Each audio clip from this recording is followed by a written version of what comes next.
بسم اللہ الرحمن الرحیم۔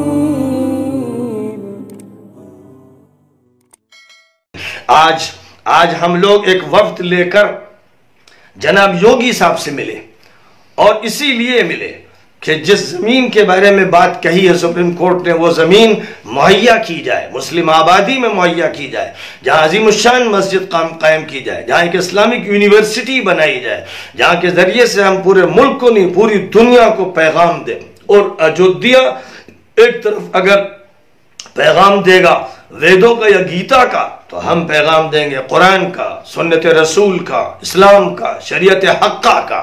یہ پیغام ہوگا جو پوری دنیا کے ہر انسان تک ہمیں پہنچانا ہے۔ میں نے جناب یوگی جی کے پاس یہ گفتگو کی، اور میں نے ان سے کہا کہ میں آج اسی لیے آیا ہوں کہ مسجد کی زمین فراہم کی جائے، اور پھر ایک عظیم الشان مسجد وہاں پر ہم لوگ تعمیر کریں۔ اس میں حکومت کی مدد ہونی چاہیے۔ مدد کا مطلب بھیک نہیں ہوتا ہے، حکومت کی ذمہ داری ہے، ہر فرد کی ذمہ داری ہے، ہر ضلع کی، قریے کی، گاؤں کی ذمہ داری، حکومت پر فرائض ہیں۔ یہ کوئی خیرات نہیں ہے جس کو خیرات کہہ کر فضا کو منفی بنانے کی کوشش کی جا رہی ہے۔ وہ سب لوگ ہیں جو قوم کے لیے نہایت مضر ہیں، اور وہ قوم کو ڈھکیلنا چاہتے ہیں۔ میرا یہ کہنا ہے کہ زندہ قومیں وہ ہوتی ہیں جو مثبت کام کرتی ہیں، پازیٹیو چیزوں کو لیتی ہیں، تعمیر کا رول پلے کرتی ہیں، آگے بڑھ کر کام انجام دیتی ہیں۔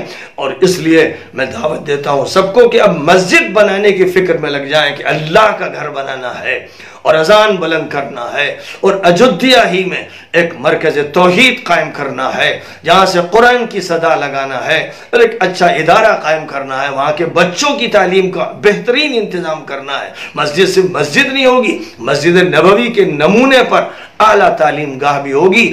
ظاہر ہے کہ میری تمنا ہے، میرے ہاتھ میں تو نہیں ہے، لیکن درخواست کرنا اور مطالبہ کرنا یہ میرا کام ہے۔ تو اسی لیے آج ہم لوگ جناب یوگی صاحب سے ملے، اور انہوں نے بہت توجہ سے بات سنی، اور اپنی بات بھی بہت اچھے انداز سے انہوں نے پیش کی کہ ہمارے نزدیک انسانیت ہے، عدل ہے، انصاف ہے، برابری ہے، اور ہم فرقہ واریت کو قبول کرنے کے لیے تیار نہیں ہیں۔ اور ہم لوگوں نے سخت ہدایات دی تھی کہ 9 تاریخ کو جب فیصلہ آئے گا تو کہیں پر بھی کوئی ہنگامہ نہیں ہونا چاہیے۔ یہاں پولیس کو، انتظامیہ کو کڑی ہدایات دی تھی، اور پھر یہ کہا تھا کہ 12 وفات کے جلوس نکلیں گے، کہیں پر کوئی بات نہ ہو، کسی کو خراش نہ آئے۔ ہم نے یہ کہا تھا کہ اگر ایسا کچھ ہوا تو پولیس اور انتظامیہ سے ہم پوچھیں گے۔ تو اس اعتبار سے ظاہر ہے کہ انہوں نے اپنی بات کہی، اور ہم نے اپنی بات ان کے سامنے رکھی، اور بہت اچھی فضا میں یہ بات ہوئی ہے۔ میں سمجھتا ہوں کہ تعمیری نقطہ نظر سے سوچنا چاہیے۔